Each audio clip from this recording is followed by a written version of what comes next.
ছোৱালী মানে মাক দেউতাকৰ সুখৰ বাবে নিজৰ সকলো ত্যাগ কৰিব পৰা গৰাকী।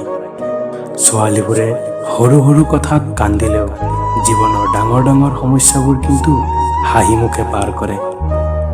ছোৱালী হৈ জন্ম লোৱাটো সহজ, কিন্তু জীয়াই থকাটো খুবেই টান।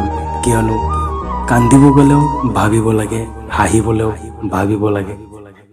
আচলতে ছোৱালী হৈ জন্ম হোৱাটো ভুল নহয়, ল'ৰা হৈ জন্ম লৈ নাৰীক সন্মান কৰিব নজনাটোহে ভুল।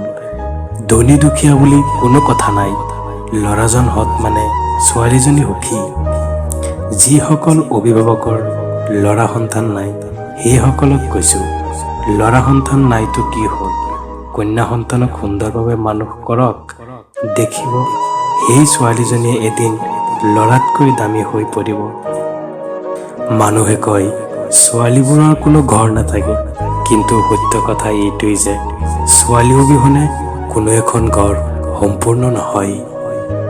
কি আচৰিত লাগে ন, যেতিয়া এজনী ছোৱালীৰ বাবে নিজৰ মাকৰ ঘৰখন এদিন আলহী হৈ পৰে।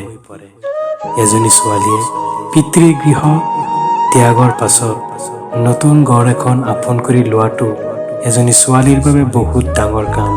সেইকাৰণে তেওঁক কিছুদিন সময় দিব লাগে। ছোৱালী এজনীৰ গাত সকলো গুণ বিচৰাৰ আগতে এটা কথা মনত ৰাখিব যে ছোৱালীজনী কোনো লাইব্ৰেৰীত থকা গাইডবুক নহয়, বিচাৰিলে সকলো গুণ পাবলৈ।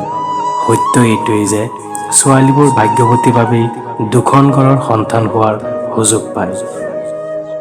মৰমৰ ভিউৱাৰ্ছসকল, ভিডিঅ'টো ভাল লাগিলে লাইক কৰিব আৰু এনেকুৱা মৰ্মান্তিক মটিভেশ্যনেল ভিডিঅ' পাবলৈ চেনেলটো ছাবস্ক্ৰাইব কৰি বেল আইকনটো প্ৰেছ কৰি দিব।